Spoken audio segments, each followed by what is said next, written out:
Que maravilha, PS Podcast, que honra grande estar com você. E o podcast tem essa proposta muito legal de podermos tirar assim da intimidade dos nossos convidados, né? E o nosso convidado hoje, Técio Lima. Tudo bom, Técio? Que maravilha. Bom demais. Lhe encontrar. Você está em maravilha, né? Bom Vou demais. cumprimentar aqui o senhor. Vamos, isso. Meu Deus, o negócio é sério, viu? Vai ter que beber, né? Há 25 anos. 25 anos de caminhada.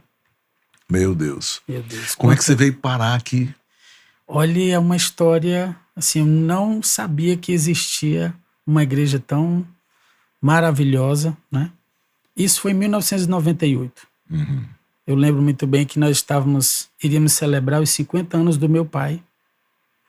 E um amigo nosso em comum estava aqui. E por jesuicidência eu vim trazer o convite para ele, para essa Sério? festa. E quando eu entrei aqui, foi assim... Amor à primeira vista. Amor à primeira vista. E eu fiquei... Era um momento da minha vida bem difícil, né? Uhum. Então eu me encontrei aqui, 1998, para uma jornada. Meu Deus, você veio da Assembleia de Deus. Vim da Assembleia de Deus. É ex-combatente também. Ex-combatente. Eu entrevistei o Eides aqui já, e eu estava falando, nós temos um time de ex-combatentes forte. Uma turma boa. Ex-combatente é quem veio da Assembleia de Deus, viu, gente? A Assembleia de Deus é maravilhosa. Maravilhosa. Treina muito bem, né? As pessoas são, sabe... Estão prontas para tudo. Você fazia campanha também? Campanha na rua. Eu, criança, já no Ministério de Louvor, encruzada em cima de caminhão. Então é uma escola poderosa. Uma escola poderosa. E a Assembleia de Deus vai em alguns lugares bem distantes. Não, olha, a Assembleia de Deus é um fenômeno, né? Porque a Igreja Batista, no caso, ela está em pouquíssimos lugares comparado com a Assembleia de Deus. Mas você vai numa cidade pequena, por exemplo, você tem o banco, né, o Bradesco, o Banco do Brasil e tal, né, o banco principal, você tem a prefeitura, você tem um padre e você tem uma Assembleia de Deus. É uma presença marcante. É a garantia. Então é impressionante. Outra coisa que eu acho que a Assembleia de Deus faz é que ela pega mesmo as pessoas mais simples e no domingo aquela pessoa coloca uma gravata, uma Bíblia debaixo do braço, e mesmo se ela vai falar nós foi, nós quer e nós vai, mas naquele momento ela é autoridade. Naquele momento ela tem uma palavra para compartilhar. Então é cura para a nação. Sociologicamente falando, é cura, né? É cura para a nação. Uma marca muito forte de evangelismo, né? Nas ruas, nas praças. Então, assim, a Assembleia... Eu, como filho de pastor da Assembleia, passei minha infância na Assembleia. Uhum. E fiquei fora da igreja dos 15 aos 23. Então, quando eu voltei aqui na Igreja Batista, em 1998, eu estava voltando desse tempo. Então, foi um período para mim de um recomeço. Então, foi algo que, assim, eu trazia feridas que a gente fala no nosso Vida 3, né? Dessa época. E aqui é onde eu fui olhar para dentro de mim, assim, algumas questões que eu escondia, né, uma religiosidade que eu carregava. Então tem sido anos de muita transformação. Esses 25 anos, assim, é uma jornada de restauração, de restituição e de crescimento. Maravilha. Se você quiser saber mais sobre o testemunho do pastor Técio Lima, você vai ter que vir no Vida 3, né? Porque aqui no YouTube vai ser assim, menor de 21 anos, né? O testemunho. Então, a próxima data está no nosso site, vida3.com. É só entrar lá, vida3.com, e você vai poder ter ao vivo o testemunho do pastor Técio, sem cortes, né? Sem cortes, porque aqui na internet nós não podemos colocar todos os detalhes, né? Uma coisa que me marcou muito também foi a música. Aqui, quando eu cheguei. Lhe ver ministrar, né, naquela época de louvor congregacional. Nós estávamos ali bem naquele auge de um início, né? Isso. E o senhor à frente da adoração. Nós tínhamos que Azaf, Boba, Ademar de Campos, Vencedores, depois um pouquinho das comunidades, né? Koinonia. Então era uma época na adoração bem assim, a congregação estava aprendendo a adorar né? Junto com o Ministério de Louvor. Então foi algo que me marcou e que me Puxou, um imã. puxou muito também, porque eu venho de uma infância onde eu tinha essa ligação muito forte com a música, com o louvor, né? Então foi isso. Isso me marcou muito. Ok. Agora, hoje você é pastor. Sim. Há quanto tempo você já é pastor? Esse ano completamos 10 anos. Uau. Eu lembro de 31 de dezembro de 2013. Eu e Priscila, né? Recém-casados, consagrados aqui. E uma jornada de muito aprendizado. Meu Deus. Essa data, ela coincide com mais ou menos alguns 7 meses, 8 meses, um pouco mais da oração da madrugada. Sim. Não é isso? Sim. Aliás, nós tínhamos feito já um ano. Aliás, ano? Fizemos um ano em 1º de abril de 2013. Pronto, iniciamos em 2012. Isso. A oração da madrugada foi uma grande transformação, que eu também vivemos isso na nossa casa, né?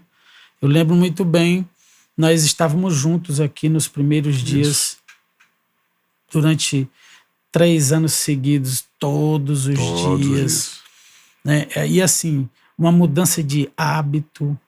Não tinha esse hábito de acordar 4 horas para ir à igreja. Lembro de Priscila dizendo assim, nós nunca mais vamos acordar tarde. Se vamos não.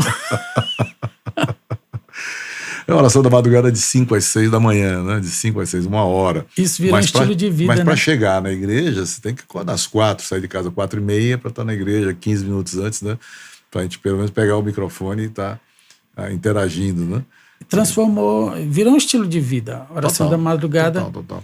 Você passou quanto tempo direto à frente da oração da madrugada na igreja? Os 3 primeiros anos. Uau. Até nós entrarmos numa escala, não é? Foi. Todos os dias. Eu lembro assim... É porque depois nós colocamos vários pastores, cada um responsável por um dia, né? A gente vinha todo dia, mas você não pregava todo dia, você não tá, né? Mas eu ficava naquela responsabilidade de abrir, de fazer acontecer, né? Então foi algo assim. Isso me ensinou muito sobre constância. Uau. Sobre perseverar. Então é um aprendizado, a gente vê, olha assim, todos os dias, nesse horário, é uma preparação para a alma. Você acordar e ter o seu primeiro contato com Deus, com o Espírito Santo. Então, quando você acorda ali já para fazer tudo, para viver, você acorda atrasado. Então isso me ensinou muito, né, a ter a minha mente mais em ordem, preparar e essa questão dia. De dar bom dia para o Espírito Santo, né? A primeira coisa que você faz no dia, a primícia do seu dia, então é fantástico, né? Então lembro dos primeiros dias e Deus tem feito grandes coisas, né? Milagres, meu Deus. Muitos milagres. Meu Deus. Nós iniciamos a oração da madrugada aqui no corredor. A igreja em obras, né? E, meu Deus, são lembranças... A primeira coisa, nós construímos o templo em 6 meses. 6 meses. Em 6 meses Deus construiu o templo. Foi milagre total, né? Sem dinheiro, sem nada. Ou seja, um milagre muito grande. Uma das marcas do Senhor é essa quebra de paradigma, né? O pastor Muguba está sempre à frente. É bom que a gente apanha muito, né? Porque me disseram assim, Reverendo, você está sempre 20 anos à frente do seu tempo. 20 anos à frente, gente, dá um trabalho, porque depois as pessoas vão chegando e vai se tornando normal aquilo que você estava fazendo, né? Porque a gente começa assim, vamos pensar a oração da madrugada. As pessoas olham e dizem assim, isso não é da nossa cultura. Coisa de coreano, né? Nós não temos disciplina para isso. Só que Deus estava nos preparando para um tempo. E eu creio que esse tempo é hoje. É hoje. Estamos chegando no ano 80 da nossa Seven Church. Então, Deus vem nos treinando ano após ano para coisas grandes, coisas maiores. Agora, por falar em treinamento, você foi ordenado pastor e agora eu queria fazer algumas perguntas assim bem difíceis, né? Certo? Como pastor, né? Qual foi o maior desafio que você viveu nesses 10 anos? Eu sei que em alguns momentos eu pensei se realmente eu era chamado para aquilo. Às vezes eu olhava para mim e não me via com o coração de pastor. Eu tenho Mas como assim? Bom, eu nesses anos, eu fui desenvolvendo um trabalho também de forma terapêutica, atendendo pessoas, né? E por muitas vezes eu não me via com aquela empatia com a dor do outro. Eu estava ali atendendo, eu estava analisando as situações, mas eu me sentia muito frio. Aí o pastor tem que sentir com, né? Então assim, isso é outra coisa que eu venho aprendendo, né? Então, hoje nós atendemos também no gabinete, semanalmente, e cada história que nós vamos vivendo, aquilo vai trabalhando também comigo. Mas qual foi o maior desafio? O maior desafio é ter esse olhar para as pessoas que não fosse tão frio, certo? Então, Vamos lá, me explica melhor frio. Frio é você dizer para a pessoa assim, é tão fácil resolver isso, por que ela está demorando tanto, é isso? Não ter tanta paciência. Apesar de as pessoas olharem para mim e dizer assim, de me acharem paciente. Mas eu tinha essa dificuldade, né? Então, em alguns momentos eu pensei, o Senhor me chamou para isso mesmo? Uau, é forte. Então, é algo que nós vamos desenvolvendo. Eu lembro que nos primeiros anos foi um intensivão, assim, eu ia muito ao hospital, muitos velórios. Foi forte, né? Né? Foi um negócio assim que, no primeiro ano de pastor, isso era uma prática quase que cotidiana. E era Deus treinando. Porque assim, eu venho de um histórico de feridas na alma. É como se você fosse engrossando o casco e também esfriando. Ficando mais... protegendo o coração. Né? Então, esses eram alguns questionamentos dentro de mim, certo? E que Deus vem trabalhando no meu coração. E das dores que eu vivi, as coisas do reino de Deus são ainda aquelas que estão preservadas, com que eu consigo me emocionar mais, né? Legal, Quando nós estamos ministrando. Então as lembranças, elas vêm e nos tomam. Então, não perder essa sensibilidade com Deus, com o Espírito Santo, de crescer muito na palavra. A oração da madrugada foi um treinamento tão forte com a Bíblia, né? Porque nós temos a leitura diária. Então, assim, foi amadurecimento. Aliás, esses 10 anos para mim foram os maiores anos da minha vida. Em amadurecimento, em crescimento, né? Em compreensão da minha figura dentro do lar. Então, cada ano tem sido um crescimento. Desenvolveu a paternidade, né? Teve filho, tudo. Quer dizer, tudo aconteceu nesse período. Agora, aprofundando um pouquinho mais aí na vida pastoral, o que é mais fácil? Lidar com as pessoas mais antigas na igreja ou com os recém-chegados? Meu pastor, nós estamos vivendo a geração atual, nós já estamos vivendo uma grande inversão de valores. É uma percepção que eu tenho. Da nossa geração, que era mais uma cultura de estar toda semana, domingo inegociável na igreja, sagrado. Né?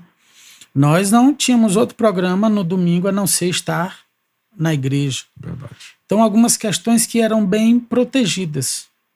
Hoje nós temos... Isso tem mudado. Né? As pessoas elas têm tido outros programas no dia da igreja. Então, nós temos que lidar com a orfandade, que é uma questão do nosso tempo. A figura da paternidade aí que nós trabalhamos tanto no Vida 3, que falta. Então nós vemos uma geração órfã, com dificuldade de se relacionar com Deus como seu pai. Essa para mim também foi uma ressignificação que eu vivi aqui.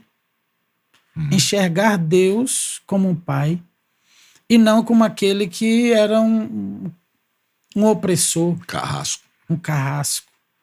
Então, o desafio desse tempo com os mais novos é trabalhar com eles essa identidade de filhos.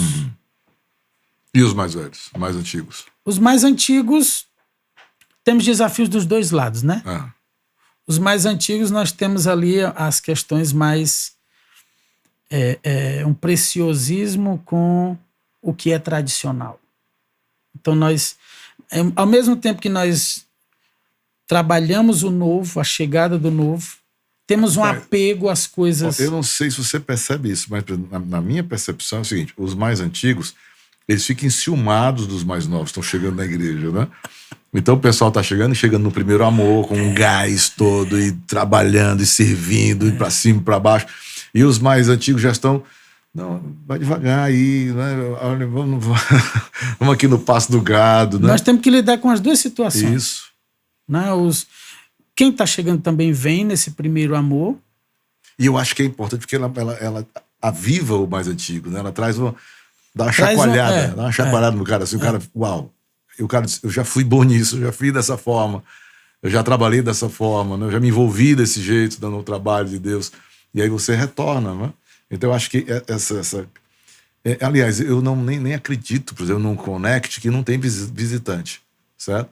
No Connect não tem visitante, ele está fadado ao fracasso, a extermínio. Vira um clube, né? Vira um clube, porque o visitante é que dá todo o tom do Connect, né? Porque quando tem visitante, você se porta diferente. Quando só tem aquele pessoal antigo lá, né? no Connect. E aí, tudo bem? Bem fechado. Né? Não, vamos fazer o estudo, ok, tal. Quando tem um visitante, meus irmãos, né? Já muda a postura. Então, o novo, ele nos desafia a excelência. O novo, ele nos desafia o recomeço. Então eu acho fantástico. Foi algo que eu aprendi muito na convivência com o senhor sobre o novo, né? De estar sempre pensando à frente. Então, hoje eu consigo ter essa leitura mais sadia acerca do novo. Até porque a nossa proposta sempre foi ser uma igreja contemporânea. Isso. Nossa missão básica, né? Contextualizada. Então, visão, nós aprendemos sempre isso, a lidar com... E eu ouvi muito isso aqui do senhor, o seguinte, nós precisamos respeitar os marcos. Não remova os marcos antigos. Mas precisamos trabalhar o que está chegando. Então, isso traz um contexto saudável para a igreja, de ser uma igreja contextualizada, contemporânea, mas que trata bem. Uma coisa que nós temos muito forte aqui é o amor ao princípio, a palavra. Então não é porque nós temos toda a tecnologia ao nosso favor, né? Nós temos todo um aparato que nós não valorizamos o que é princípio da Bíblia. Isso é inegociável. Foi algo que também que marcou muito a minha vida aqui. Inegociável. Nós não negociamos os princípios. E assim, nesses anos de caminhada pastoral, confesso que não é fácil andar do seu lado. Uau! Não, é? Por quê? Porque o padrão é alto. Então, assim, eu venho de uma vida onde eu preciso refazer muita coisa na minha vida. De uma juventude desordenada, tem muita coisa para ser colocada em ordem, não é? Com certeza. Então, caminhando com o senhor, assim, o padrão de excelência é alto. O padrão de santidade, altíssimo. Então, isso é um desafio constante. Desde as primeiras questões, coisas pontuais. Pastor, horário é horário. Não existe atraso. Então, eu aprendi muito isso. Por exemplo, impossível. Nós trabalhamos há muitos anos nas celebrações, então, assim, horário de começo de culto. Pontualmente. Então... O segundo batendo lá e começando a celebração. E no meu caso, né, eu fico bem tranquilo quanto a isso, né? Quando está batendo o segundo, que está terminando, eu estou levantando a mão e dando a bênção, encerrando encerrando. Hoje, jamais. Hoje isso está entranhado. Depois de 25 anos, está assim. Eu tenho um cronômetro na mente, é desse jeito. dos aprendizados de andar com o pastor Muguba. Eu tenho um cronômetro na mente. Não precisa nem colocar, você não botar aqui, ficar aqui, não precisa olhar nada, né? Já vai. Então, assim, né, hoje nós estamos ali servindo no industrial, na serva industrial, e isso é muito claro, os primeiros ensinamentos que eu recebi. Gente, nós precisamos respeitar isso. Isso, a excelência, ela agrada o coração de Deus. Para nós, a excelência, ela agrada a Deus e inspira as pessoas. Inspira as pessoas. Né? Essa é uma frase de Bill Hybels. Pronto, então isso para mim, entrar nesse nível de excelência é que tem sido uma busca para a minha vida. Quando nós falamos sobre modelar, né? Aprendemos muito isso no nosso Vida 3. Sim. E eu modelo na sua vida. Então, o desafio, quando eu digo assim, não é fácil, é porque modelar num patamar de excelência é desafio todo dia. Então, quando eu falei aqui, não é fácil andar com o pastor. Cara, esse cara é complicado. Porque, na verdade, o Senhor sempre buscou fazer tudo para agradar a Deus. É verdade. Esse é o desejo da nossa vida. Então, isso é algo que marca, das muitas coisas que nós vivemos aqui, isso é talvez a que mais marca a minha vida. A busca pela excelência. Então, toda hora que eu erro alguma coisa, eu lembro. Rapaz, eu tô... Pergunta, nesses 10 anos como pastor, né, eu estou completando 37, né, 37 anos como pastor. Nesses 10 anos como pastor, já teve alguém que você disse assim, eu desisto dessa pessoa? Olhe, eu tive muitas vezes assim de desacreditar. Dizer assim, Deus, eu não acredito. Que ele possa entrar no processo e ser transformado. Isso aqui um homem, não é? Uhum. Mas já muitas vezes também Deus contrariou a minha lógica. O Deus que surpreende. Né? E assim, eu esqueço às vezes que Deus fez comigo, né? É impressionante isso, como a gente esquece rápido, né? Então, humanamente, às vezes eu olho para alguém e digo assim, gente, já foi feito tudo. Já demos todas as oportunidades e ele continua fazendo errado, continua. Mas uma coisa que eu quero entrar aqui, que eu aprendi aqui também, sobre lealdade, certo? É que existe um limite onde não dá mais para se caminhar. É verdade. Né? A minha experiência, pastor Técio, é que todas as pessoas nesses 37 anos que foram desleais e eu insisti em dar uma chance, foi pior. Se eu tivesse cancelado logo no início, no primeiro sinal de deslealdade, tivesse cancelado, tinha sido um prejuízo menor para a pessoa, não para mim. Certo? Porque, na realidade, a gente sai ileso do processo, certo? A dor de quem está sofrendo, a dor de quem está errando, não é sua, você como pastor, como líder, mas não poder recuperar uma pessoa é que dói na gente, né? Não transformar, e a gente fica tentando protelar, para ver se aquela pessoa tem jeito. Mas quando a pessoa tem um traço de deslealdade, o Dag Mills, ele disse, olha, cancele o mais rápido possível, né? E eu ouvi muito isso, ouvi isso de amigos, ouvi isso de conselheiros, mas eu queria fazer diferente, eu queria dar mais uma oportunidade, mais uma chance, o coração de amor, mas não funciona. Não funciona, porque a pessoa precisa ir para o fundo do poço. Então, quando você não permite isso, você fica protegendo, você não deixa a pessoa no fundo do poço. Você meio que mantém numa zona de conforto. Mantém na zona de conforto, a pessoa não muda nunca. Mas quando você cancela e deixa a pessoa para o fundo do poço, ela tem uma chance de recomeçar. E deixa ela seguir o processo, né? Claro, ou aqui, ou outro lugar, mas ela vai seguir o processo dela. Mas se você fica protegendo... Então eu aprendi muito isso também. E assim, nós já conversamos e, pastor, de novo, outra chance. Fica pedida. Então assim, eu sempre vi no pastor Muguba alguém que não desiste mesmo. E aí... Pois é, mas isso que eu quero avaliar com você, certo? Eu acho que é um erro. Sim. Hoje, olhando o passado... Já lhe vejo muito diferente nesse sentido. Desses 37 anos, eu acredito firmemente que algumas vezes eu fui bom demais. Eu devia ter sido um pouquinho menos, sabe? Não é nem justo, acho que a palavra não é justo, que nós não somos juízes, né? A Bíblia diz, quem é você para estar julgando seu irmão, né? Mas é você dar a oportunidade à pessoa poder crescer. E para isso a pessoa tem que ouvir um não bem dado. Se é filho, precisa apanhar, precisa ouvir não, precisa ter disciplina, confronto, né?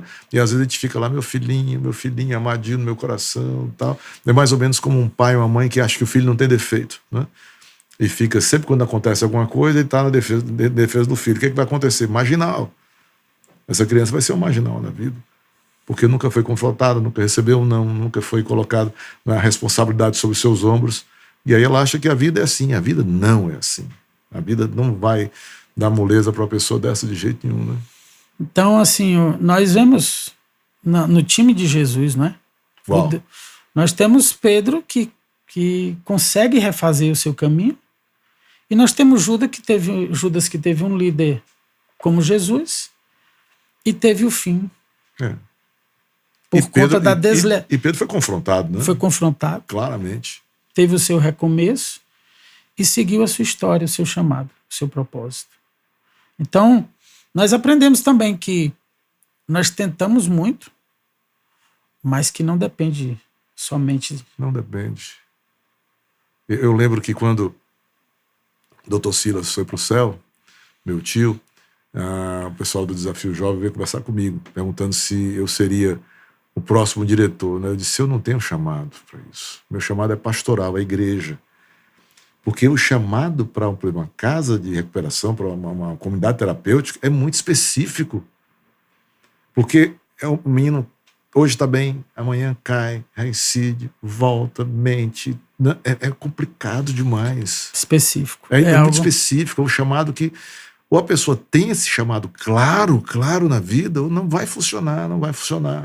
Né? O meu chamado, ele é pastoral. Eu sou pastor de igreja, né? Então, mas não sou líder de uma comunidade terapêutica. Então, eu não quero. Assim, podemos ter um programa como esse, nós podemos ter, contanto que Deus mande uma pessoa para estar à frente desse projeto. Não eu. Eu vou apoiar o projeto, sem nenhum problema. Como aconteceu comigo também com a questão com você, que foi da gravadora, né? A gravadora nos contratou, né, a Zecap Gospel, e queria que eu fosse cantor profissional. Eu disse, eu não sou, eu sou pastor. Cumprisse uma agenda. E isso, tinha que viajar o tempo todo, não funciona, né? Nós aprendemos muito na igreja local, né, pastor? A igreja é tudo. Todos esses... Gente, é uma universidade. O que eu aprendi servindo a igreja local, o que nós vivemos juntos aqui, as dores que nós vivemos, tudo é algo que nós carregamos como um privilégio de Deus. Assim, por mais que em alguns momentos eu tenha pensado no ministério, será que isso eu fui mesmo chamado para o ministério? Mas eu tenho um amor muito grande por tudo que nós vivemos, um zelo, né, e um privilégio. O ministério é uma honra para a nossa vida. Não é uma questão do que nós perdemos, do que nós sofremos, seja lá o que for. Nós servimos ao nosso Deus, Ele é a nossa recompensa, né? E para a tribo daqueles que serviam no sacerdócio, ele diz, eu serei a sua herança. Não, você não tem terreno, não. Você tem a minha herança, eu sou. Isso aí é...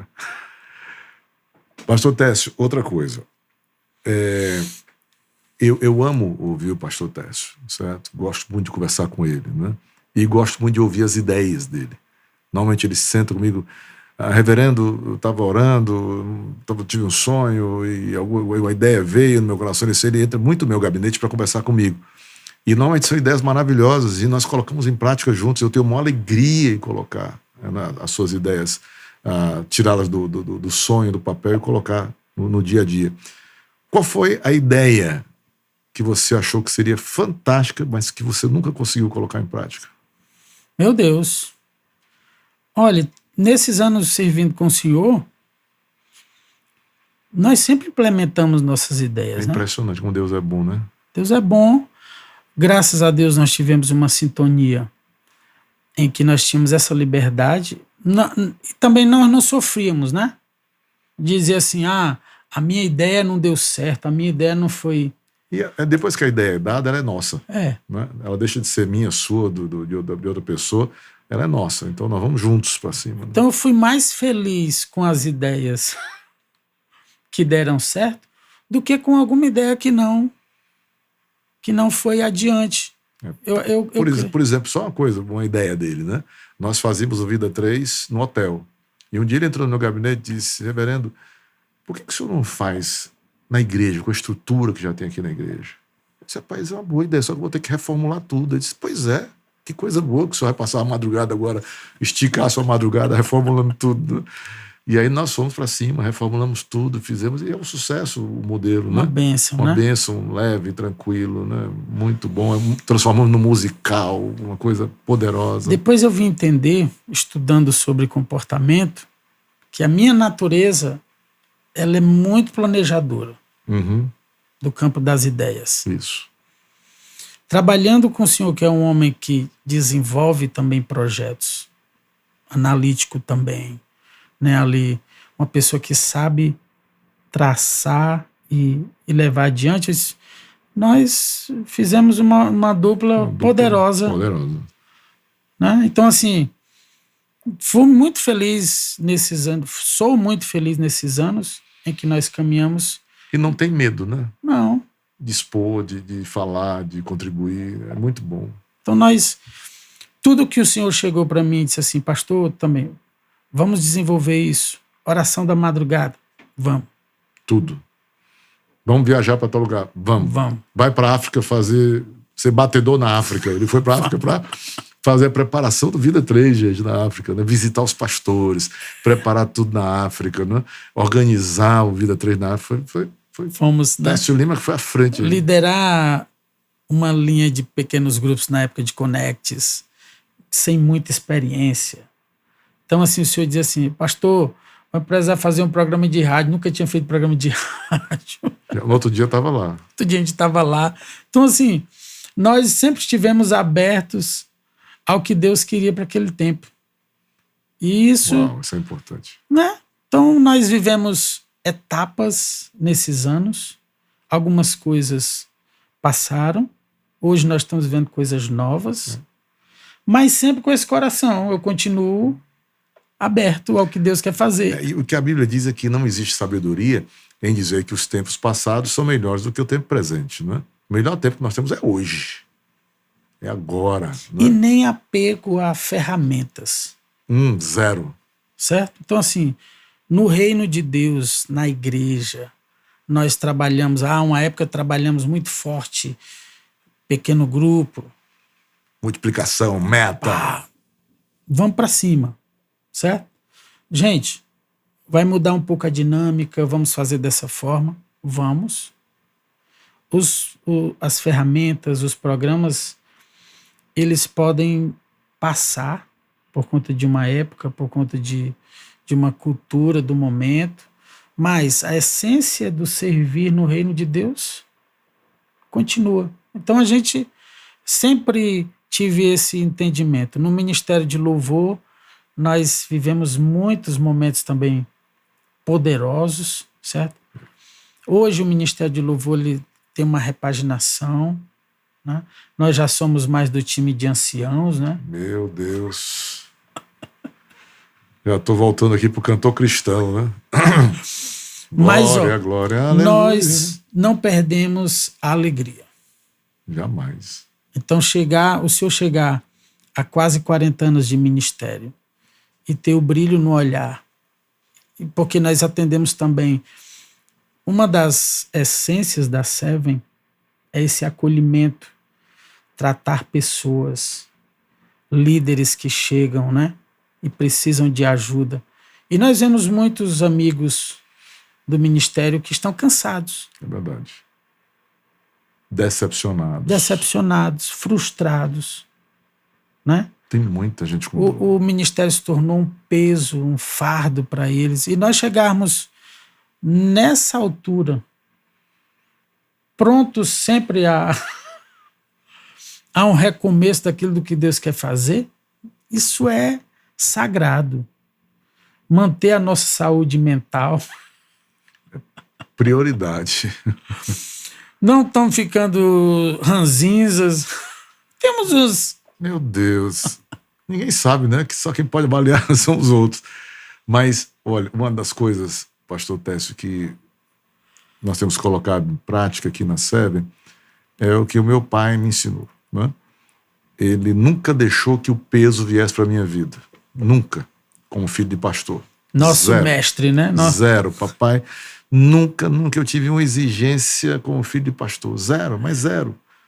Eu vinha para a igreja por prazer, por alegria de estar na igreja. Sabe? E uma das, assim, vindo de uma outra denominação, como filho de pastor, eu vi de uma geração de muito peso com os filhos de pastor.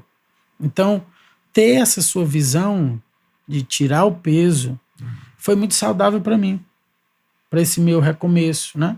Para esse meu início de ministério. Então, nós conseguimos preservar a saúde da nossa família, sem que o ministério atrapalhasse. Pesasse, né? Então, vendo hoje aqui a transição que nós estamos vivendo, pastor Rafa, né, chegando, pastor Benjamin, as gerações... Pastor Benjamin já pregando, né? Então, as gerações... 4 anos. Né, o Guilherme, o Azaf, os pastores, Deus. Os novos pastores que nós estamos formando. Isso. Nós estamos formando esses pastores, discipulando eles, né, em família. Para mim isso não tem preço. Não tem, nós não estamos jogando sobre eles um peso de religiosidade. Eles vão amar servir. Amam a Deus, já amam a Deus, são apaixonados, aprendem a amar a palavra desde cedo e vão amar servir, sem um peso sobre eles, né? Maravilha. Nós falamos sobre os novos que chegam na igreja, né? E a maioria absoluta, elas vêm dos connects, né? Que são Sim. pessoas convidadas, pessoas que não vêm de nenhuma igreja, né? Que estão fora da igreja, e elas recebem Jesus no connect, elas vêm para a nossa celebração, ou vêm através do Vida 3, né? Ou através do She Believes, um evento nosso, um encontro facilitador das mídias sociais, tudo. Então, são pessoas que vêm à procura de uma experiência. Mas nós temos também pessoas que vêm de outras igrejas, Sim. certo? Assim como você, Sim. que chegou aqui, que veio da Assembleia de Deus, né? Como é a sua experiência lá no Industrial, na nossa SEB Industrial hoje, né? Com as pessoas que vêm de outras igrejas? Sempre que nós sentamos para conversar, como eu tive essa experiência, falo para ele, ó, você vem de uma cultura diferente. Tenha calma. Porque nós vivemos uma outra cultura. Conheça. Né? Conheça. Né? Vamos caminhar juntos. Aqui você tem liberdade, como eu aprendi, para fazer tudo que é certo. Tudo. Então você é livre para servir, ok? Fique tranquilo. Fique à vontade. O tempo que você precisar para trabalhar isso em você, para não termos comparações, para não termos uma questão de você chegar aqui e dizer, isso aqui eu não concordo. Porque eu já vivi isso, né? Uhum. De um tempo eu achar que isso precisava mudar. Isso precisa mudar. Então a gente fica idealizando uma igreja que nós nunca nem vivemos, que no meu caso nem nunca tinha vivido na minha essência. Está só no imaginário. Está só no imaginário. Então sempre deixando muito à vontade. Você está chegando, você é bem-vindo.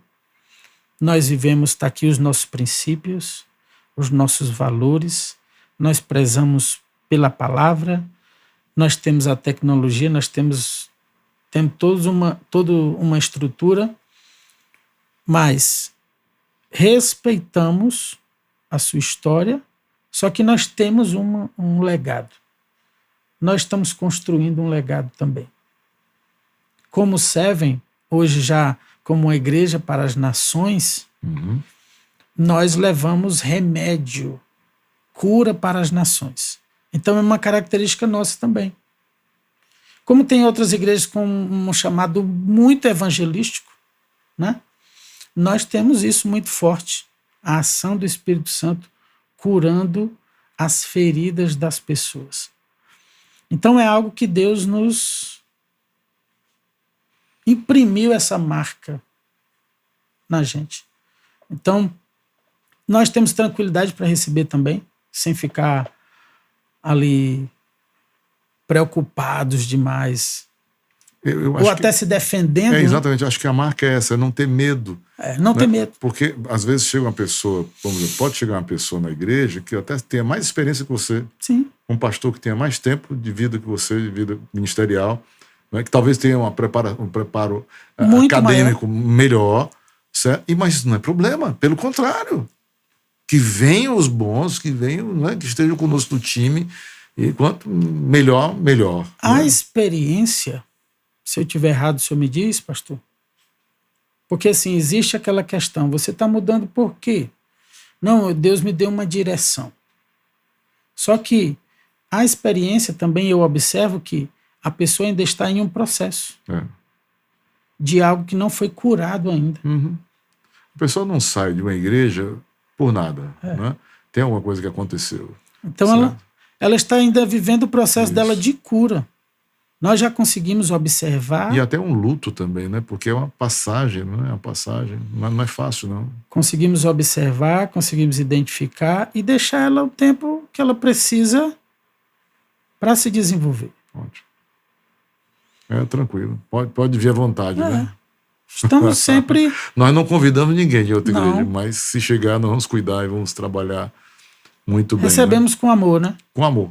Com amor. Então, sempre eu tenho isso em mente e aprendi com o senhor.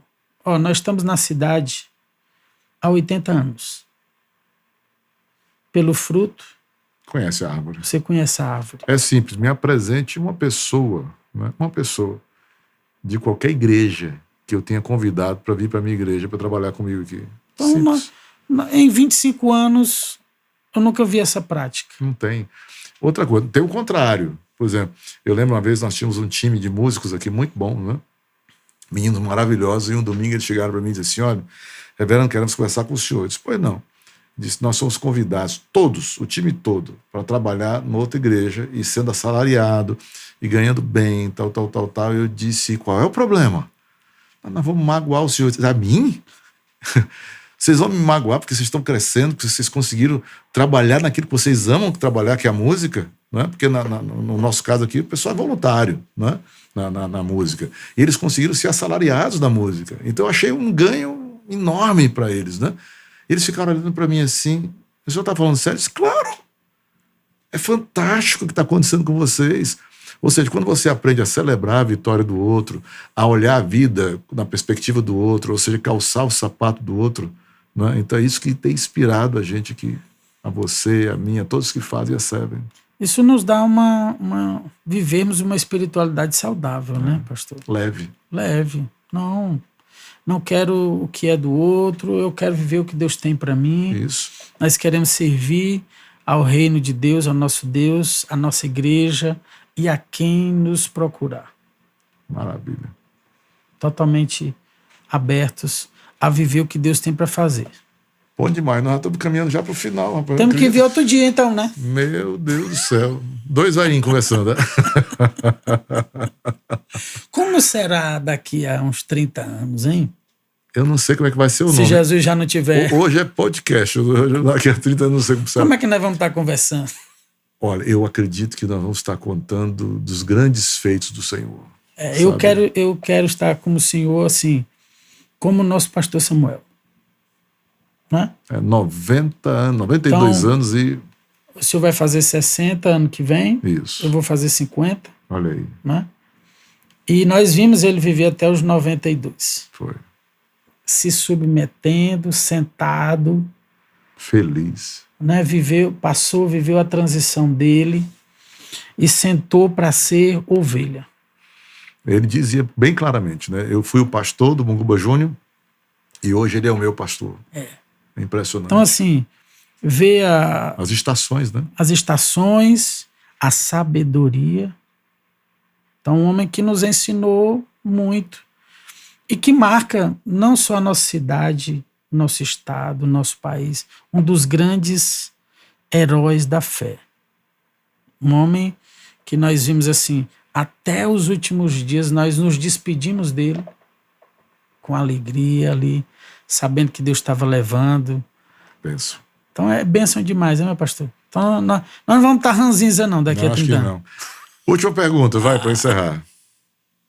O que você não faria de novo? O que eu não faria de novo? Eu perdi muito tempo. Meu Deus.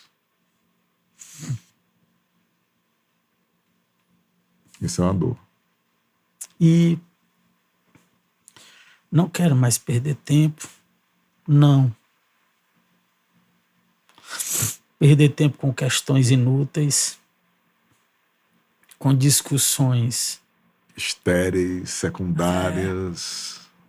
Então, teologicamente, não quer saber disso. Sexo dos anjos. Eu quero... Deus me deu uma oportunidade de refazer minha história. Então, eu quero construir aquilo que Deus me confiou para construir, para caminharmos juntos. Não quero perder mais tempo. É isso que eu não quero mais para a minha vida. Das décadas, dos anos da minha juventude, que poderiam ser da força, né? Da energia, que nós ainda temos força. Que eu poderia ter aproveitado melhor. Eu não quero mais perder tempo. Eu quero dedicar os meus dias para servir, para amar, né? Ver meus filhos. Vai ser lindo, vai ser lindo. Ver os nossos filhos viver o caminho deles. E essa é a maior alegria. Servir a Deus e ter ao redor da mesa, né? É quando você fala de filhos aí, por exemplo, pastor Rafael, né? Era o improvável, né? Pastor Rafa. Então, é a coisa mais linda que nós vimos aqui. Fica babando, né? Cabeludo. A pessoa, cara, cabelo surfista. Pastora Rafa com os cabelinhos enroladinhos. E nós vemos eles hoje aí, né? Vivendo... Os três, né? Os três filhos. Rafael e Pietro. E Pietro, todos vivendo. Pastor Pietro, desde os primeiros dias, já ali com a música presente. Então... E hoje ele tem o mentor dele, que é o Tadeu, né? Menino. Aí vai pra casa do Tadeu, fica lá aprendendo, tá tocando tudo, né? Então é bom demais. Então é uma alegria nós termos os nossos filhos se desenvolvendo. A nossa família é o nosso legado, o nosso testemunho, né? Pronto, agora para encerrar de verdade. Agora você vai olhar para a lente da verdade aqui, ó. Meu Deus. Essa é antiga, hein? Com os olhos... Essa é antiga, foi longe. Isso rende outro podcast. E deixa a sua mensagem final agora. Como eu falei para você, falei para o meu pastor aqui, nós não temos tempo a perder. Nós precisamos ressignificar nossas dores, deixá-las para trás e avançarmos. Então hoje eu vejo muito forte Deus trabalhando na minha vida para ativar pessoas. Como eu aprendi com o Senhor. Então nós precisamos ser essas centelhas, ativando uns aos outros, encorajando, né? Tendo mais misericórdia do que acusação. Nós precisamos de unidade. Isso é algo que também que eu aprendi, que eu carrego para a minha vida. Sem unidade, nós não vamos longe. É verdade. Então, seja na igreja, seja em casa, onde você estiver, são princípios que vão te garantir uma vida poderosa. Você ter um casamento em unidade, você viver os princípios da palavra de Deus, você viver para encorajar, para ativar outras pessoas, para amar outras pessoas, para servir, né, pastor? Isso. Então, essa é a minha mensagem. É a mensagem do Evangelho. Amém. Né? Nós sempre trabalhamos o arrependimento, para início de uma mudança de vida, que é a essência do Evangelho de Cristo, e de amar a Deus e amar as pessoas. Maravilha. Se você quiser mais do pastor Técio, é muito simples. Ele está nas redes sociais direto, né? Tem a leitura da Bíblia que ele faz todo dia. Logo depois nós temos oração na madrugada, depois nós temos palavra e sabedoria comigo, e logo depois ele já entra com a leitura da Bíblia, né? Certo? Mais tarde ele faz, no final da noite, ele faz também na internet, um momento poderosíssimo, mas ele tem também cursos, tem tudo que você quiser, é só procurar na internet, você vai ver lá, bota Técio Lima, você vai. Agora, se você quiser o testemunho dele mais aprofundado e sem cortes, só no Vida 3. Entra aí, vida3.com, né, o nosso site, ou você vai no Vida 3 Oficial no Instagram, dá uma olhadinha na nossa programação, procura o próximo Vida 3, participa com a gente, e você vai ter não somente o testemunho dele sem corte, mas também ele cantando com uma banda poderosa. É forte. É forte, né? O amigo que eu encontrei, meu Deus. Me surpreender. Vai ser lindo, viu? Lindo, vem com a gente. Nós temos muitas coisas para viver juntos no reino de Deus. Maravilha. Te amo, obrigado, pastor. Obrigado de verdade pelo carinho. É uma alegria. Muito, muito, de verdade. Estarmos juntos, vivemos esses anos, estarmos na mesa, crescermos juntos. Maravilha. Te amo. Muito. Obrigado a você pelo carinho, por estarmos juntos agora, curtindo um pouquinho aqui de Técio Lima, né, no nosso podcast, o nosso PS Podcast. Beijo no coração. Amo você.